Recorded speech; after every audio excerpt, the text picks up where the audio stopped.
Bhagyaraj ரேவதிக்கு phone பண்ணி பேசும்போது ரேவதியோட குரலில் ஒரு மாற்றம் இருக்குது அப்படின்னு தெரிஞ்சுக்கிட்ட பாக்கியராஜ் அங்கேருந்து கிளம்பி ரேவதி வீட்டுக்கு போகிறாரு. ரேவதி வீட்டுக்கு போய் என்னாச்சு ரேவதி, என்னாச்சுன்னு சொல்லு அப்படின்னு சொல்லி கேட்குறாரு. ஒன்றும் இல்லைண்ணே அப்படின்னு சொல்லி சொல்கிறாங்க. அப்புறம் ஏன் கண்ணை இப்படி சவந்திருக்கு அப்படின்னு சொல்லி கேட்குறாரு. இல்லைண்ணே ஒன்றும் இல்லை அப்படின்னு சொல்லி சொல்கிறாரு. அதுக்கு உடனே பாக்கியராஜ் தங்கராஜை பார்த்து, என் தங்கச்சியை அடிச்சிங்களா, என் தங்கச்சியை அடிக்கிறதுக்கு தான் உங்களுக்கு நாங்கள் கல்யாணம் பண்ணி கொடுத்துருக்கோமா, என்ன நினச்சிட்ருக்கிறீங்க அப்படின்னு சொல்லிட்டு, இது வரைக்கும் என் தங்கச்சி உங்கள் கூட இருந்ததெல்லாம் போதும், என் தங்கச்சி இனிமேல் என் வீட்டிலே இருந்துட்டு போகிறா, வா ரேவதி போகலாம் அப்படின்னு சொல்லிட்டு ரேவதியை கூப்பிட்றாரு. அப்போ ரேவதி, இல்லைண்ணே நான் பார்த்துக்கிறேண்ணே நீ கிளம்பு அப்படின்னு சொல்லி சொல்கிறாங்க. ரேவதி, நான் இருக்கும்போது நீ எதுக்கு பயப்படாத, நானும் பொறுத்து போனால் இவர் கொஞ்சம் ரொம்ப ஓவராக தான் பண்ணிகிட்ருக்காரு, என்ன பண்ண முடியும் இவர்னால, நீ வா, என் தங்கச்சி உங்கள் கூட இருந்ததெல்லாம் போதும், நான் என் வீட்டுக்கு கூட்டிகிட்டு போகிறேன் அப்படின்னு சொல்லி சொல்கிறாரு. உடனே தங்கராஜ் ரேவதியை பார்த்து, ரேவதி உள்ளே போ அப்படின்னு சொல்லி சொல்கிறாரு. அதுக்கு ரேவதி எதுவுமே பேசாமல் நிற்கிறாங்க. ரேவதி உள்ளே போ அப்படின்னு சொன்னேன் அப்படின்னு சொல்லி சொல்கிறாரு. பாக்கியராஜ் உடனே ரேவதி பார்த்து, நீ இப்போ மட்டும் உள்ளே போயிட்ட, நான் இனிமேல் உன்னை சாகிற வரைக்கும் உன் மூஞ்சிலே முழிக்க மாட்டேன், உன் கூட பேசவும் மாட்டேன் அப்படின்னு சொல்லி சொல்கிறாரு பாக்கியராஜ். நடக்கிறதெல்லாம் பார்த்து தங்கராஜோட அம்மா, தங்கராசு அவள் கிளம்பி போயிட போகிறாடா அப்படியே அப்படின்னு சொல்லி சொல்கிறாங்க.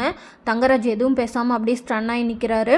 அந்த டைமில் பாக்கியராஜ் சொன்னதை கேட்டோன்னே ரேவதி அவங்க அண்ணன் கூடயே கிளம்பி போயிடுறாங்க. எவ்வளோ ஒரு திமிரும் நெஞ்சழுத்தமும் இருந்தால் அவங்க அண்ணன்லாம் ஒரு ஆளுன்னு சொல்லிட்டு அவன் சொல்கிறான்னு அவன் பின்னாடி போகிறா. இவளை சும்மா விடக்கூடாது தங்கராசு, போய் இவளை கூட்டிகிட்டு வா, அதுக்கப்புறமா நம்ம யாருன்னு இவளுக்கு காட்டலாம் அப்படின்னு சொல்லி சொல்கிறாங்க தங்கராசோட அம்மா. பாக்கியராஜ் ரேவதியை வீட்டுக்கு கூட்டிகிட்டு வந்தோடனே ரேவதியோட அம்மா லட்சுமி பாக்கியராஜை பார்த்து, என்னடா இவளை எப்படிடா நீ கூட்டிகிட்டு வந்த அப்படின்னு சொல்லி கேட்குறாங்க. கிச்சன்லேருந்து உடனே அழகுமலர் வந்து, நீங்கள் வேலைக்கு தானே போனீங்க, திடீர்னு என்ன தங்கச்சி நீயும் ஒன்றா வந்திருக்கீங்க அப்படின்னு சொல்லி கேட்குறாங்க. இதை கேட்ட பாக்கியராஜ், அங்கே ஏதோ பிரச்சனையா, அதனால் அவர் ரேவதியை அடிச்சிருக்காரு, இனிமேல் ரேவதி இங்கே தான் இருப்பா அப்படின்னு சொல்லி சொல்கிறாரு. உடனே லட்சுமி பயந்துட்டு, ஐயோ அடிச்சாரா மாப்பிள்ள, என்னடி நடந்தது அப்படின்னு சொல்லி கேட்குறாங்க. லட்சுமி உடனே அவங்க வீட்டுக்கார் ராகவனை, ஏங்க இங்கே வாங்கலை அப்படின்னு சொல்லி கூப்பிட்றாங்க பதட்டமா. உடனே ராகவன், என்னாச்சு, எதுக்கு இப்படி கத்திட்டு இருக்க அப்படின்னு சொல்லி கேட்குறாரு. மாப்பிள்ளை ரேவதியை அடிச்சுட்டாராமாங்க அப்படின்னு சொல்லி சொல்கிறாரு. என்னது, ரேவதியை அடிச்சுட்டாரா, இங்கே பாருங்க கண்ணை எப்படி சவந்திருக்குன்னு பாருங்க அப்படின்னு சொல்லி சொல்கிறாங்க. என்னம்மா என்னாச்சு, அடிச்சாரா உன்னைய அப்படின்னு. ஆமாப்பா அப்படின்னு சொல்லி ரேவதி சொல்கிறாங்க. அதை கேட்ட பாக்கியராஜ், வீட்டில் ஏதோ பிரச்சனையாமாப்பா, அதுக்கு அடிச்சிருக்காரு, இருடா என்னன்னு கேட்கலாம் அப்படின்னு சொல்கிறாரு ராகவன். இதை கேட்ட பாக்கியராஜ், என்னப்பா என்ன நீங்கள் கேட்க போகிறீங்க, மாப்பிள்ளைன்னு தலையில் தூக்கி வச்சுட்டு நீங்கள் போடுற ஆட்டத்தினால தான் அந்த ஆள் இப்படியெல்லாம் பண்ணிகிட்ருக்குறான், அந்த ஆள் வரட்டும், அதுக்கப்புறம் நான் பேசிக்கிறேன், என்ன ஆனாலும் சரி இனி ரேவதியை நம்ம அங்கே அனுப்பக்கூடாதுப்பா அப்படின்னு சொல்லி சொல்கிறாரு. டேய் பொறுமையாரு, மாப்பிள்ளை அடித்தது தப்பு தான், என்ன ஏதுன்னு ஃபஸ்ட்டு கேட்போம், அதுக்காக ரேவதியை அங்கே அனுப்பிச்சி விடாமல் இருக்கிறோம் அப்படின்னு சொல்லி சொல்கிறதெல்லாம் தப்பு, ஒரு நிமிஷம் இரு, என்னன்னு பொறுமையாக நிதானமாக பேசிக்கலாம் அப்படின்னு சொல்லி சொல்கிறாரு. அந்த நேரத்தில் தங்கராஜ் அவரோட மாமனார் ராகவனுக்கு ஃபோன் பண்ணிகிட்டே இருக்கிறாரு. ஃபோனை எடுக்காதீங்கப்பா அப்படின்னு சொல்கிறாரு பாக்கியராஜ். என்னானாலும் சரி அந்த ஆள் அடிப்பானா, அதுக்கு தான் நம்ம கல்யாணம் பண்ணி கொடுத்துருக்கோமா அப்படின்னு சொல்லி பாக்கியராஜ் பேசுகிறாரு. பாக்கியராஜ் பேச கேட்ட ராகவன் தங்கராஜ் ஃபோன் பண்ணுறதை ஃபோனை அட்டன் பண்ணாமல் விடுறாரு. உடனே தங்கராஜ் கிளம்பி இங்கே வீட்டுக்கு வராரு. என்ன பிரச்சனைன்னே தெரியாமல் அண்ணன் நான் இருக்கேன் அப்படின்னு சொல்லிட்டு பாக்கியராஜ் ரேவதி கிட்ட சொல்லிட்டு கிளம்பிடுறாரு ஆஃபீஸ்க்கு. அழகுமதி ரேவதி கிட்ட போய், ஏங்க சாரிங்க, நான் பண்ணது தப்புங்க, என்னால் தான் இப்போ உங்களுக்கு இந்த நிலமை அப்படின்னு சொல்லி சொல்கிறாங்க. பரவாயில்ல மதி அப்படின்னு சொல்லிடுறாங்க ரேவதி.